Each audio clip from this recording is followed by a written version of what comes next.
اهلا بيكم يا جماعه في حلقه جديده من فيروز ريفيوز. انا بحب اختار الاماكن اللي بتكون وراها ستوري، بيكون وراها يعني حاجه معينه اوثنتك، بيكون وراها حاجه تشدني بشكل مختلف.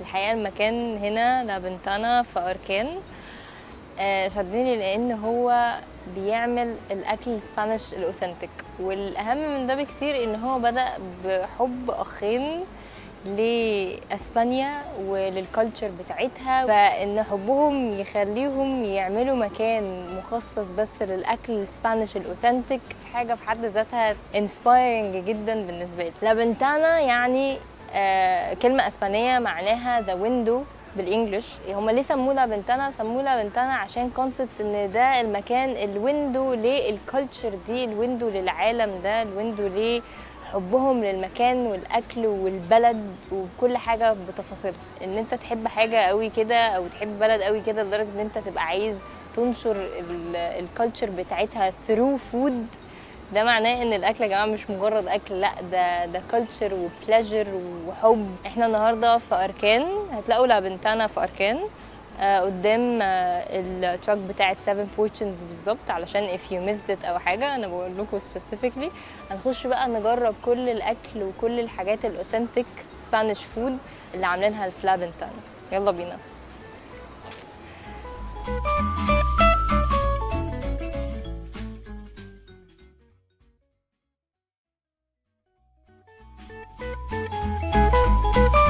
دلوقتي هنجرب التاباس اللي هي الابيتايزر. فاحنا جايبين بقى ايه 3 مختلفين، لازم اجيبه لكم من المنيو عشان اقول الاسامي صح.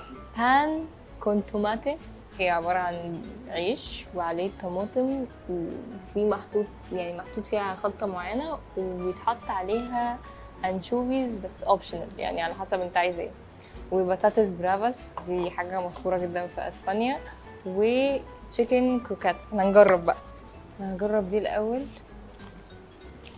العيش كرانشي كده ومعمول بالباتر، حط عليه بقى انشوفيز لان ده بالنسبه لي اختراع اول مره اسمع عنه. هي زيت زيتون وعليه الانشوفيز، مش عارفه انا عملتها كده صح ولا لا.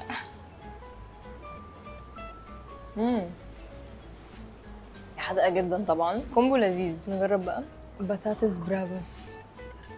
البطاطس برافاس في اسبانيا بتبقى كيوبز، بس هنا بقى عاملين بطاطس برافاس كتشيبس، فدي جديدة. أنا أي حاجة فيها بطاطس أنا دايسة فيها.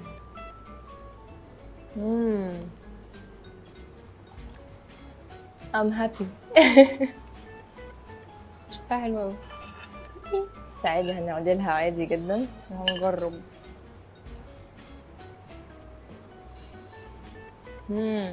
قرمشة بس تحفة. اسبانيا التاباس مش بس مجرد ابيتايزر زي ما فهمنا هنا، اللي هي ناكلها قبل الاكل وبعد ده بس تصبيره وبعد كده نخش في الاكل. لا، هي دي خروجه، انت تخرج تاكل مجموعه تاباس مع بعض، تشرب حاجه لذيذه انت واصحابك، هي دي الخروجه. واي حد سافر اسبانيا او عمل سيرش او كده هتعرف ان التاباس دي that's البيرفكت خروجه يعني.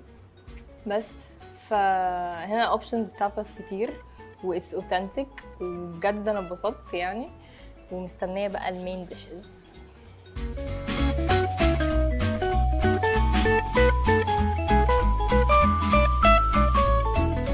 دي بايا سينيوريت. يعني ايه سينيوريت؟ سينيوريت يعني مقشر، عشان السي فود اللي جواها متقشر. البايا بتتعمل برز اسمه بومبا رايس، بيتجاب من فالنسيا في اسبان. الريحه يا جماعه فظيعه. عايزين نشيل دي كده بقى. بايا بجد، دي بايا بجد باين عليها.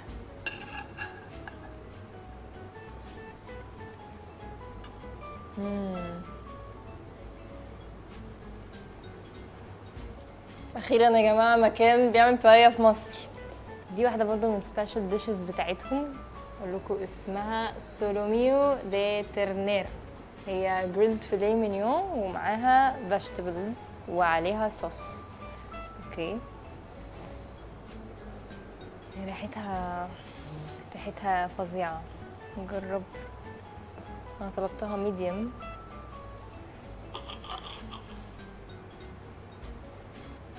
الريحة فظيعة فظيعة.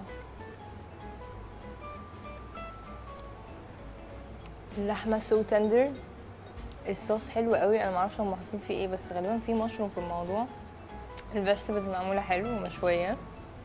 احنا دخلنا بقى على الديزرتس ماشي، وفي تشالنج بقى علشان انا ماليش في التشيز كيك، بس هم قالوا لي ان انا احلف بالتشيز كيك دي.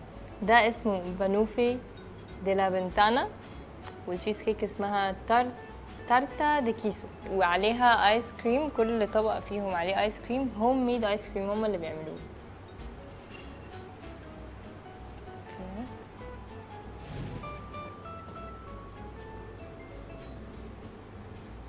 انا شكلي خسرت ولا ايه؟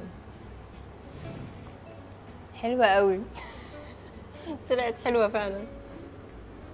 نخش بقى على البانوفي. انا بس عايزة اشرح لكم البانوفي ده عبارة عن ايه.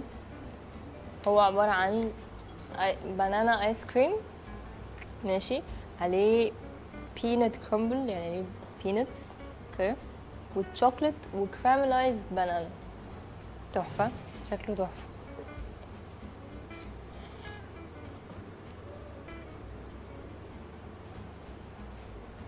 حاسة بطعم البنانا والبينتس، انا اصلا بحب البينتس جدا. فليفرز كتير قوي كده في بعض، بس هي عامله كومبو كده ايه فظيع. Thank you so much لابنتانا for this experience. بجد كان يوم حلو قوي وانا اتبسطت، والاكل كان تحفه، المكان تحفه. لابنتانا في اركان قدام 7 فورتشنز بالظبط. يعني انا بشجعكم يا جماعه ان انتوا تيجوا وتجربوا الاكل الفظيع ده، بجد هتتبسطوا. وقولوا لي بقى رايكم ايه. Thank you.